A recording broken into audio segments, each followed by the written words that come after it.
ભાવનગર શહેર જિલ્લામાં વરસાદનું પ્રમાણ ચાલુ ચોમાસાની સિઝનમાં ખૂબ ઓછું છે, ત્યારે ભાવનગરના શાન સમાન બોરતળાવમાં સૌની યોજના અંતર્ગત પાણી ઠાલવવામાં આવ્યું હતું। જો કે ધારાસભ્ય જીતુભાઈ વાઘાણીએ સૌની યોજના અંતર્ગત બોરતળાવમાં પાણી છોડવામાં આવે તેવી રજૂઆત કરી હતી, જેના ફળ સ્વરૂપે આજે પાણી ઠાલવવામાં આવ્યું હતું। ભાવનગરના સિદ્ધસર ખાતે આવેલા સંપ ખાતે મહાનગરપાલિકાના મેયર, ધારાસભ્ય જીતુભાઈ વાઘાણી, સેજલબેન પંડ્યા અને સ્ટેન્ડિંગ કમિટી સહિત અધિકારીઓ ઉપસ્થિત રહ્યા હતા।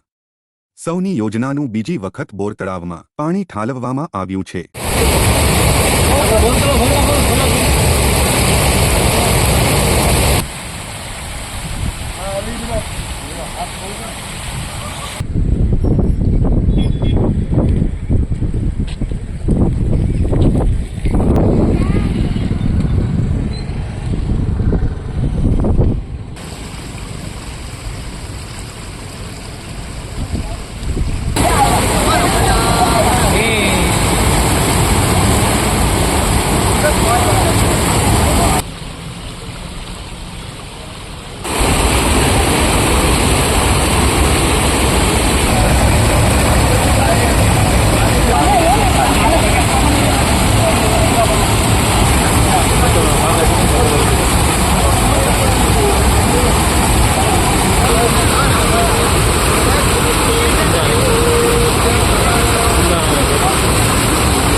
ખાસ કરીને ભાવનગર જિલ્લામાં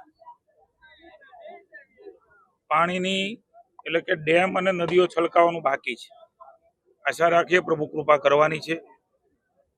એ પરિસ્થિતિની અંદર આપણી પાસે જે સ્ત્રોત છે, આજે સૌની યોજના 142 કરોડ રૂપિયાના ખર્ચે આપણા મહારાજા સાહેબે બોરતળાવ ગૌરીશંકર લેક બનાવ્યો, ત્યાર પછી એ પાણીની લાઈન એ સૌની યોજના મારફત લાવવાનું મને જે તે વખતના મુખ્યમંત્રી આદરણીય વિજયભાઈ રૂપાણીએ એક ધારાસભ્ય તરીકે જવાબદારીના ભાગરૂપે મેં રજૂઆત કરી। અમારી ટીમ ભારતીય જનતા પાર્ટીની પણ લાગણીઓ હતી।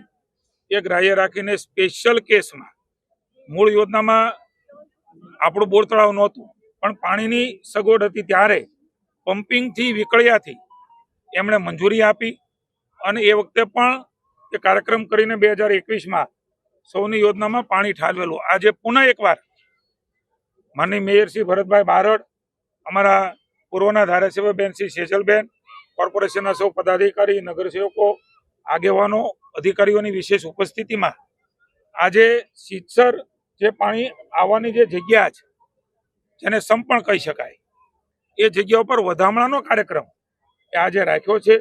આનંદ અને ખુશીની વાત છે કે ભાવનગરને ચોમાસાની અંદર પણ પાણી કાપ એ પીવાનો કદાચ ભોગવવો પડે જો આ પેરેલલ યોજના આપણે સૌની યોજનામાં પાણી ન લાવી શક્યા હોત તો।